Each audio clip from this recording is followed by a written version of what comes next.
नमस्कार मित्रों। कबीर के काव्य में रहस्यवाद, इसके भाग प्रथम में हमने कबीर के रहस्यवाद को देखा, समझा। कबीरदास जी ने आत्मा और परमात्मा के बीच माया को एक तरह से मार्ग में बाधा बताया है और साधक साधना के द्वारा ईश्वर के दर्शन कर सकता है। माया के बीच में उन्होंने अहम को भी बाधक बताया है। और इससे पहले जब हम पढ़ रहे थे तो वहाँ पर जब अहम हट जाता है, जब मैं था तब हरि नहीं, अब हरि है मैं नाही, सब अंधियारा मिटी गया, जब दीपक दिखा माही। ये हमने देखा उसमें। और जब मैं हट जाता है तो कबीरदास जी ने बताया कि प्रियतम ईश्वर की सत्ता पा करके एक तरह से वहाँ पर उसको संतोष नहीं मिलता है, बाकी वो उसमें चिर मिलन चाहता है।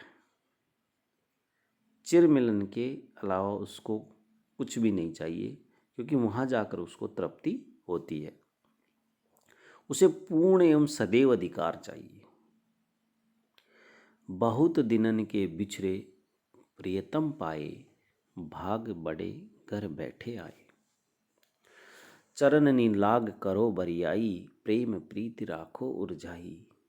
इत मन मंदिर रहो नित चोखे, कहे कबीर परौ मत धोखे। तो इस प्रकार कबीरदास जी ने बताया कि आत्मा परमात्मा से चिर मिलन चाहती है। और जो प्रेम मूलक रहस्यवाद है, कबीर काव्य की सर्वोत्तम वही सृष्टि है। कबीर का जो रहस्यवाद है, कबीर का दूसरे प्रकार का रहस्यवाद वहाँ प्राप्त होता है जहाँ उस प्रिय को विविध हठयोगी साधनाओं से प्राप्त करने का वो उपक्रम करते हैं, जहाँ भावना की मधुरता नहीं, साधना की जटिलता है। इसके लिए कबीरदास जी ने कहा है, अष्ट दल कमल निवासिया, चहु को फेरी मिलाई रे, रहूं मैं बीच समाधिया, तहाँ कालन पासे आई रे।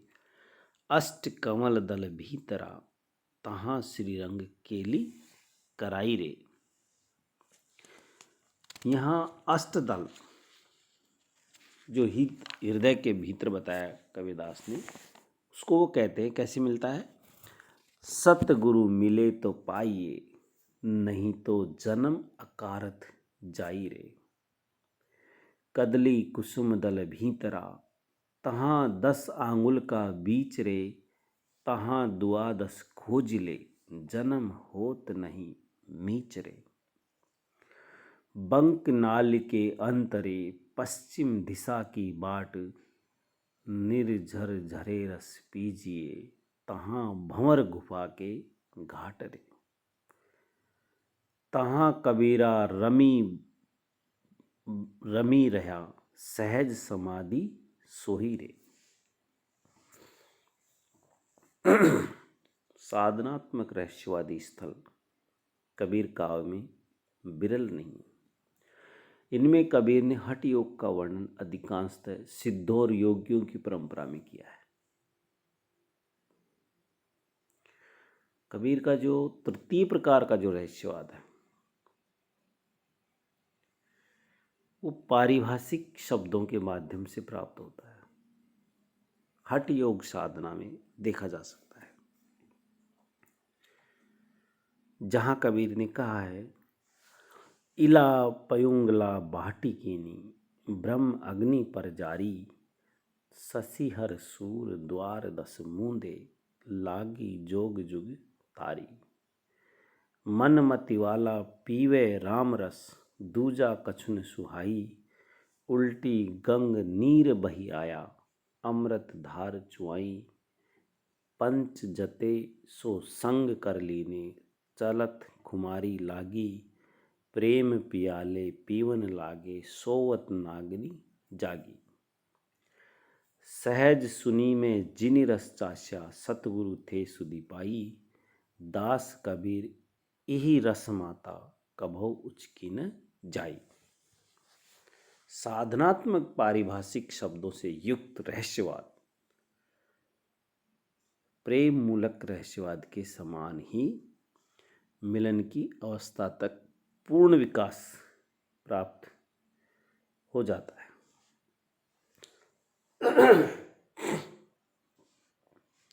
मिलन का वर्णन भी कबीर ने साधनात्मक प्रतीकों द्वारा ही करवाया है।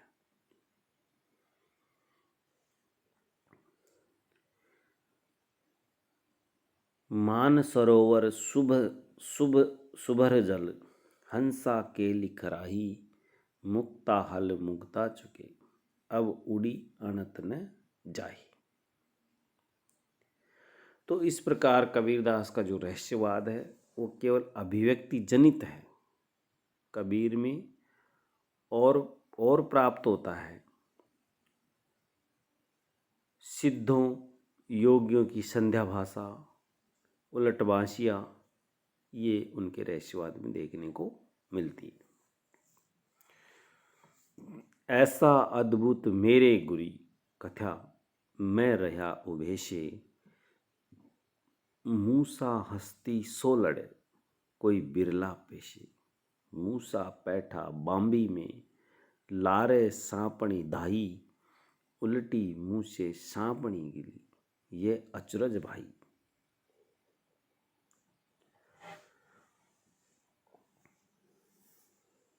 तो इस प्रकार कबीर का जो रहस्यवाद है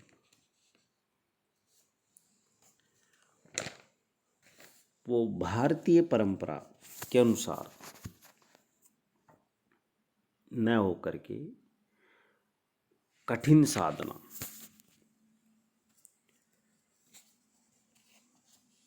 माया के आवरण को हटा करके और ईश्वर में ध्यान लगा करके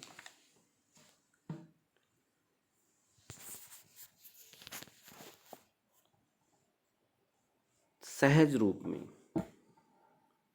उसको प्राप्त किया जा सकता है। क्योंकि कबीरदास का जो रहस्यवाद है वो अद्वैतवाद है। अद्वैत से प्रभावित है। जल में कुंभ है, कुंभ में जल है, बाहर भीतर पानी। फूटा कुंभ जल जलई समाना, ये तथ्य कथ्य है ज्ञानी।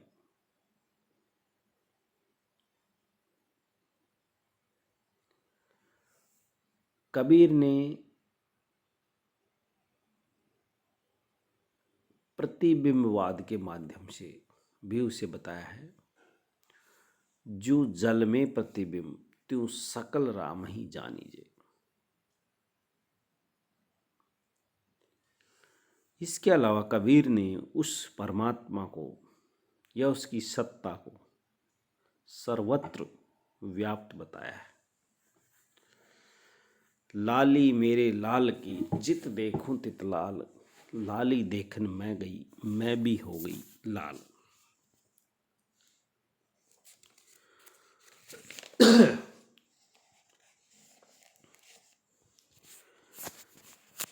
इसके अलावा एक जगह पर उन्होंने कहा है कि ईश्वर को इधर उधर खोजने की जरूरत नहीं है, वह अंतर यानी हृदय में है। तेरा साईं तुझ में है, जाग सके तो जाग। तेरा साईं तुझ में है, तेरा साईं तुझ में ज्यों पूपन में बास, मृगा पास कस्तूरी बास, आपने खोजे खोजे घास। तो इस प्रकार कबीरदास जी ने उसको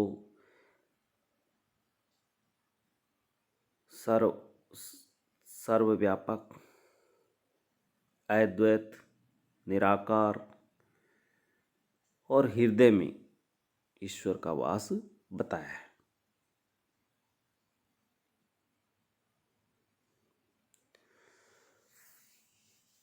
इसके अतिरिक्त कबीर ने अद्वैत के अहम ब्रह्मास्मि को अपने प्रिय साक्षात्कार का माध्यम बनाया था। सृष्टि, प्रकृति, इन सब के बीच में एक तरह से हठ योगी की साधना के द्वारा ईश्वर को प्राप्त करने का रास्ता कबीर ने बताया है। कबीर का जो रहस्यवाद है वो ज्ञानजन्य है। ज्ञानजन्य होने के साथ ही वो प्राय शुष्क और नीरस है। उसमें प्रतीक, रूपक, उलटबासी आदि का प्रयोग कबीरदास ने किया है।